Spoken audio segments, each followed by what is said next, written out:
The internet that we know today is being challenged right now. There are organizations like the ITU or the International Telecommunications Union who would like to see changes in how the internet is operated to make it less free, less open, more controlled by various states around the world. And we believe as Canadians, as CIRA, that a free and open internet is actually the best way to go for all citizens of the world. And we are very much at that table making sure that the internet stays free, open, and available to all.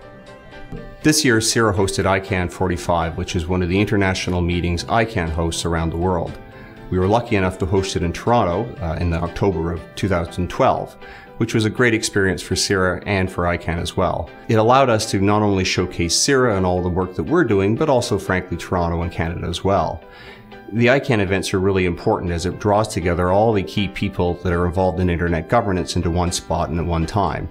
And not only did it reflect well on CIRA and all our efforts that we're doing in the internet community, but it also reflected well on Canada.